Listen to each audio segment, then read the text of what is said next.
players in the past and everything like that. And I think that's fantastic. I truly hope that this is the beginning of change in the NFL, because let's face it, the NFL out of all the other sports leagues, the NFL was probably one of the worst ones when it comes to dealing with issues of race, and just trying to sweep it under the rug and not, be a part of it, like stemming all the way back from Colin Kaepernick silently protesting and has, I don't know if you could say he's probably been blackballed from the league because of it.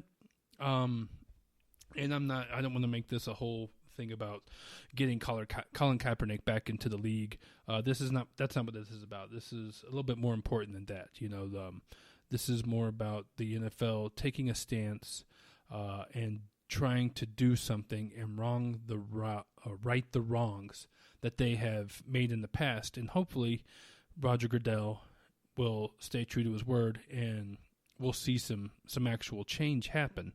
Whether or not this is just kind of like for the cameras and just for publicity, it's really not that important. What's important is this is the first time that I can remember hearing Roger Goodell come out and state that the NFL, not just him, the NFL does not tolerate racism and admits that they are wrong. I mean, how often do you ever hear the NFL ever admit that they're wrong? Hardly ever. I can't remember ever a time where they admitted they were wrong. Even with the whole concussion things going on, I don't think they ever admitted that they were wrong. They just kind of moved forward and acted like, it wasn't them. But I wonder what this means moving forward, for when the league starts up. If it starts up, I'm pretty sure it will. But what's this going to mean moving forward for the NFL? Is there going to be something? Are the players going to be able to kneel? Are they going to be able to protest before games, maybe even after games, during games, whatever, without being fined? I think that's something that might have to be taken care of in the NFL players agreement. But I don't know. I think that might be. I'm kind of hoping that that's the case because, when it comes to kneeling during the national anthem, I know there's some people out there that take offense to it, thinking that, they're disrespecting the flag, the people that fought in the armed forces for these rights. But at the same time, there's people who fought in the military who are advocates of NFL players coming out and protesting the way they do during football games. Saying like they went overseas and fought for these freedoms for the NFL players to protest.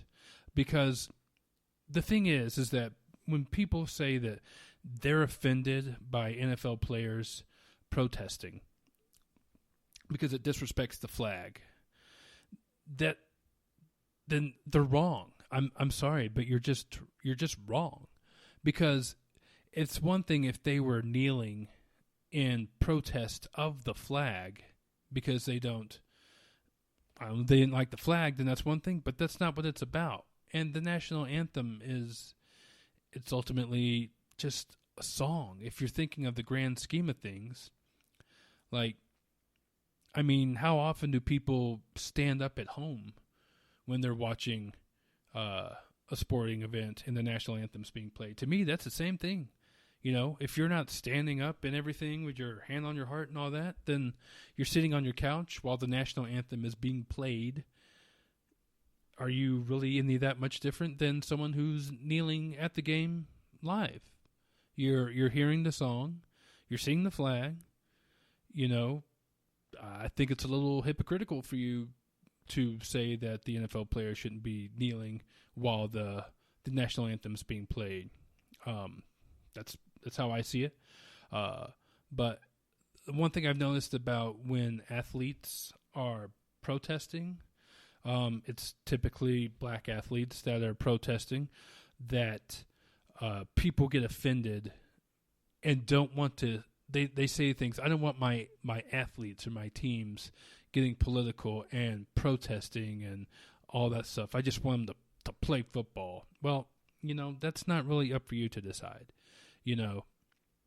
And typically when someone says something like that, it's usually because it's not that they don't want them to express their views or anything like that. Because most of the time, these people are the same ones who are very patriotic, very, pro-Constitution and everything, and are pro First Amendment rights of free speech. But when NFL players do it, it seems to me that it's more because it doesn't line up with what your politics are.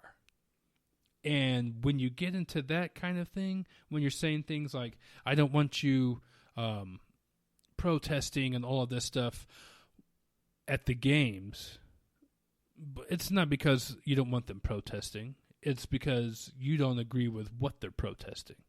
But you don't say that, because if you say that, then you sound kind of like an asshole. You come off as a racist almost.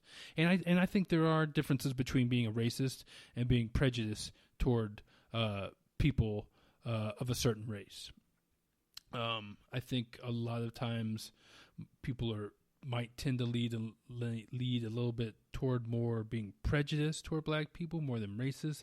I could be completely wrong. I just might be messed up in the head. And if you think I'm wrong, please let me know that I got it messed up, and I'll be more than happy to listen and have a conversation with you, because I for one am not afraid to admit that I'm wrong, except for when it comes to arguments with my wife. I just have a hard time with that for some reason. But in all seriousness, though, like anytime you hear something in this podcast and you don't agree with it, man, come out and let me know. Get a hold of me. Send me an email. Get a hold of me on social media. Call me out if you want. I don't care. I'll have a conversation with you. I have no problem with talking about this and maybe even trying to better explain where I was coming from and my point of views. Because, I mean, I'm recording this. I could be saying things mixed up. I could be fucking up. It happens. And so if that's the case and there's something going on that you don't like and you want to have a conversation with me about, you want to put me in my place and put me, set me straight, I'm all for it. Let's have that conversation, because that's, at the end of the day, the most important thing that we can do is to keep having these conversations with each other to grow.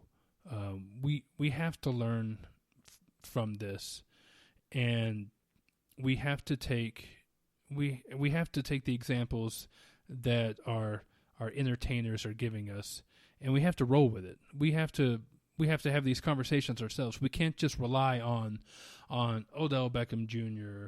or Klay Thompson, Michael Jordan, all these people to do it ourselves. They're just one person. They're just one individual.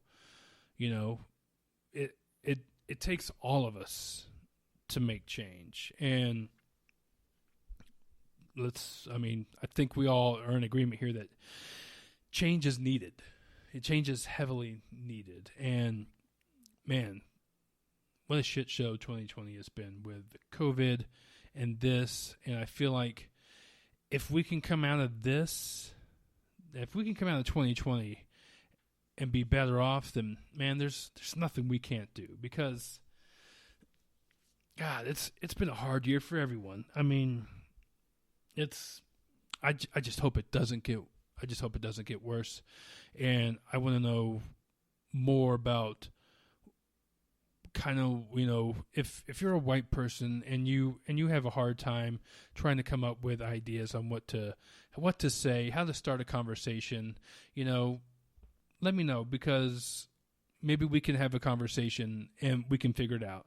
I think the best way to do it is just to be there for someone, like reach out any way you can and just show someone, show one of your black friends and family that, you're there for them, that you agree with them, you hurt with them, you you're enraged with them, and we want to help, but we just don't know how. Like, I personally, physically, just don't know how. So I implore anybody who's listening to let me know how. I want to have a conversation with you, whether it's on, if you want to get on the podcast sometime and have a conversation. I would love to have someone come out here and discuss these kind of things with the listeners to hopefully help grow and understand how we can move forward with everything going on. But I did see that I brought up Michael Jordan before, and typically he's not the type of guy that gets involved in these type of events and circumstances. But since he's no longer the player, Michael Jordan the player, he's now Michael Jordan, the retired player, the NBA team owner, father, husband. I think he's had a little bit more time to reflect. And from the documentary of the Last Dance, I think his mother has had a big influence on him on doing the right thing and everything. And I feel like Michael Jordan has been coming out now and starting to slowly let his inner activist come out as best as Jordan can. Because I think I saw something that he donated money somewhere. He donated $100 million to racial equality causes, which is great. But what I would really like to see out of Michael Jordan is him come out and say something, because I know LeBron's like one of the top athletes out there today, and people respect LeBron. They listen to what he says. He is the Michael Jordan of these times. But nothing tops Jordan. If you can get Michael Jordan to come out and speak on this, that would be huge. That would be one of the greatest things, because donating money is great. A lot of these organizations need money to help further their cause and everything. But to hear him speak on this, speak from the heart, I think that would go a real long way, because Michael Jordan is admired by millions of people from all backgrounds, all different classes, all different colors. Michael Jordan is probably one of the most admired human beings on the planet. And here in the United States, well, I don't even want to say the United States, probably the whole world. That's just kind of how we are as people. We admire the athletes, the entertainers, the actors, actresses, musicians, like those people, like we look up to, we admire, we look to them for guidance sometimes, which is insane if you kind of think about it. Like, we don't even know these people, but that's just kind of how we're wired. We look to them to help provide us answers, and they're not going to have all the answers. We have to come up with these answers ourselves. And like I can't say it enough, we have to keep having these conversations.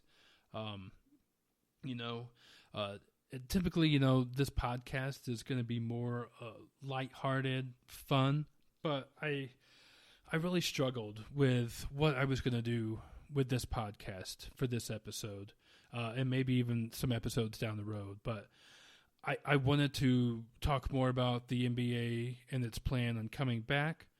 But I felt like I would be doing myself and listeners a disservice if I didn't talk about this and bring this up, because it's more important than just a sports issue of the NBA coming back and playing games. That's great. As a sports fan and as an NBA fan, that's fantastic.